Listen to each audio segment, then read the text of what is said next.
Hi friends, welcome to ఒకసారి చూడు YouTube channel. ఈ వీడియోలో ఈరోజు రిలీజ్ అయినటువంటి సలార్ మూవీ యొక్క రివ్యూ ఏ విధంగా ఉంది అనేది చూద్దాం. ఎప్పుడెప్పుడా అని ఎదురు చూస్తున్నటువంటి సలార్ మూవీ ఈరోజు మార్నింగ్ బెనిఫిట్ షోతో మొదలు కావడం జరిగింది. దీని యొక్క రివ్యూ ఎలా ఉంది అనేది ఇప్పుడు చూద్దాం. అందుకన్నా ముందు మన ఛానల్ ఎవరైనా సబ్స్క్రైబ్ చేసుకోకపోతే తప్పకుండా సబ్స్క్రైబ్ చేసుకోండి. పక్కన వచ్చే బెల్ ఐకాన్ క్లిక్ చేసి ఆల్ నోటిఫికేషన్ ఆన్ చేసుకోండి. ఇక విషయంలోకి వెళ్తే, దేవా అలియాస్ సలార్ అంటే ప్రభాస్ అస్సాంలోని ఓ ప్రాంతంలోని బొగ్గు గనుల్లో పనిచేస్తూ ఉంటాడు. ఆ ప్రాంతానికి ఆద్యను అంటే శృతి హాసన్ను కిడ్నాప్ చేసి తీసుకురావడంతో గందరగోళం అనేది మొదలవుతుంది. అక్కడే టీచర్గా పనిచేస్తున్న ఆమెను కొందరు ఎత్తుకెళ్ళడానికి ప్రయత్నిస్తే దేవా అంటే ప్రభాస్ కాపాడతాడు. ఆ తర్వాత తన స్నేహితుడైన దేవాను 25 ఏళ్ల తర్వాత వెతుక్కుంటూ ఆ ప్రాంతానికి వరదరాజ మన్నార్ అంటే పృథ్వీరాజ్ సుకుమారన్ వస్తాడు. అస్సాంలో తన తల్లి అంటే ఈశ్వరీరావుతో కలిసి దేవా ఎందుకు ఉన్నాడు? ఆ ప్రాంతానికి ఆద్యను ఎందుకు తీసుకొస్తారు? భారత సరిహద్దులోని ఖాన్సార్ అటవీ ప్రాంతం ఓ రాజ్యంగా ఎలా మారింది? ఆ ప్రాంతాన్ని శాసించే మొన్నార్ వంశానికి ఎలాంటి సవాల్ ఎదురైంది? ఖాన్సార్ ప్రాంతంలో యుద్ధ విరమణ అంటే సీజ్ ఫైర్ ఒప్పందాన్ని ఎత్తివేయడానికి ఎందుకు ఓటింగ్ పెట్టారు? ఓటింగ్ సమయంలో దేవాన్ని వెతుక్కుంటూ వరదరాజ మన్నార్ ఎందుకు వచ్చాడు? వరదరాజ తండ్రి రాజమన్నార్ అంటే జగపతి బాబు తన ప్రాంతాన్ని వదిలి ఎందుకు వెళ్ళాడు? యుద్ధ విరమణ ఓటింగ్ సమయంలో దేవా కాలాంతకుడిగా ఎందుకు మారాడు? ఓటింగ్లో ఎవరు గెలిచారు? శౌర్యాంగ పర్వానికి దేవాకు ఉన్న లింకు ఏమిటి? దేవాకు సలార్ అని పేరు ఎందుకు పెట్టారు అనే ప్రశ్నలకు సమాధానమే ఈ సినిమా కథ. దేవా వరదరాజ్ మన్నార్ బాల్యంతో మంచి పవర్ఫుల్ ఎపిసోడ్తో సలార్ సినిమా అనేది మొదలవుతుంది. ఆ తర్వాత అస్సాంలోని బొగ్గు గనుల్లో దేవా అండర్ డాగ్ క్యారెక్టర్ను ఎస్టాబ్లిష్ చేయడం, అలాగే ఆద్య కిడ్నాప్ వ్యవహారం చకచకా జరిగిపోతాయి. ఫస్ట్ హాఫ్లో దేవా అండర్ డాగ్ క్యారెక్టర్ నుంచి ఓ నాయకుడిగా ఎస్టాబ్లిష్ చేసిన విధానం ప్రశాంత్ నీల్ ప్రతిభకు అద్దం పట్టింది. ఇక ఫస్ట్ హాఫ్ చివరిలో దేవా లైఫ్ గురించి చెప్పడంతో అసలు కథ అనేది మొదలవుతుంది.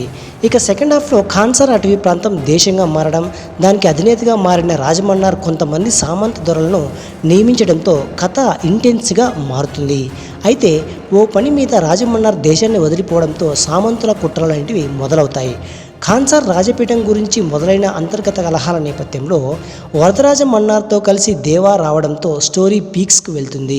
సెకండ్ హాఫ్లో కాటేరమ్మ ఎపిసోడ్లో విష్ణును ఆయన తండ్రితో ఉండే 2 ఎపిసోడ్ సినిమాను మరో రేంజ్కు తీసుకెళ్తాయి. సెకండ్ హాఫ్లో ప్రభాస్ నట విశ్వరూపం చూసే అవకాశం ఆయన అభిమానులకు దక్కిందనే చెప్పాలి. ఇక దర్శకుడు ప్రశాంత్ నీల్ విషయానికి వస్తే, మరోసారి అద్భుతమైన స్క్రిప్ట్తో రకరకాల వేరియంట్స్ ఉన్న పాత్రలతో తెరకెక్కించిన విధానం బాగుంది. ప్రభాస్ పృథ్వీరాజ్ సుకుమారన్ పాత్రలను మలిచిన విధానంతో మరోసారి అందరినీ ఆకట్టుకునేలా చేశాడు. ఆయన డిజైన్ చేసిన స్క్రీన్ ప్లే సినిమాను మరింత పవర్ఫుల్గా మార్చింది. కేజీఎఫ్ను మించిన పరిణతితోనే సలార్ను రూపొందించారని చెప్పొచ్చు. దేవాగా ప్రభాస్ మరోసారి ఛత్రపతి బాహుబలి పాత్రలను మించిన యాటిట్యూడ్ను, ఫైర్ను ప్రదర్శించాడు. ఫస్ట్ హాఫ్లో అండర్ డాగ్గా కనిపించిన ఆ పాత్ర సెకండ్ హాఫ్కి వచ్చేసరికి ఊహకు అందని విధంగా కనిపిస్తుంది. కాటేరమ్మ ఎపిసోడ్, విష్ణు తండ్రితో ఉండే 2 ఎపిసోడ్లు మళ్ళీ పాత ప్రభాస్ను గుర్తు చేస్తాయి. ఇక వరదరాజ మన్నార్గా పృథ్వీరాజ్ సుకుమారన్ అదరగొట్టాడు. శృతి హాసన్ కథను డ్రైవ్ చేసే పాత్రలో కనిపించింది. ఈశ్వరీరావు, జగపతి బాబు తదితరులు బలమైన పాత్రలతో గుర్తుండిపోతారు.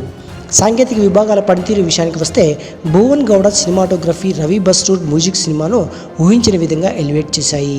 ముఖ్యంగా రవి బస్రూర్ బీజిఎం సెకండ్ హాఫ్లో చింపేసిందనే చెప్పాలి. కేజీఎఫ్ మాదిరిగానే కలర్ టోన్తో సీన్లను మరింత ఎమోషనల్గా భువన్ గౌడ చూపించాడు. యాక్షన్ సీన్లను చిత్రీకరించిన తీరు సినిమాకు మరో హైలైట్. హోంబలే బ్యానర్ ప్రమాణాలకు తగినట్టుగా నిర్మాణ విలువలు ఉన్నాయి. స్నేహం, రాజ్యంలో అంతర్గత రాజకీయాలు, అధికార దాహం లాంటి అంశాలతో తెరకెక్కిన most powerful action thriller Salaar.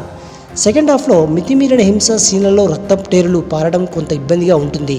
అలాగే ప్రభాస్ చెలరేగిపోయి చేసే 2 యాక్షన్ సీన్లు సినిమాను బ్లాక్ బస్టర్గా మార్చాయి.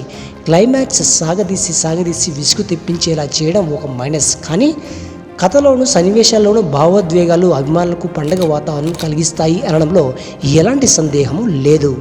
సలార్ బాక్సాఫీస్ వద్ద ప్రకంపనలు సృష్టిస్తుంది అనడంలో ఎలాంటి డౌట్స్ లేవు.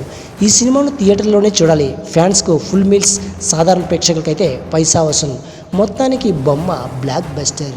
ఓకే ఫ్రెండ్స్, ఈ వీడియో మీకు నచ్చినట్లయితే లైక్ చేయండి, షేర్ చేయండి, తప్పకుండా సబ్స్క్రైబ్ చేసుకోండి. Thank you.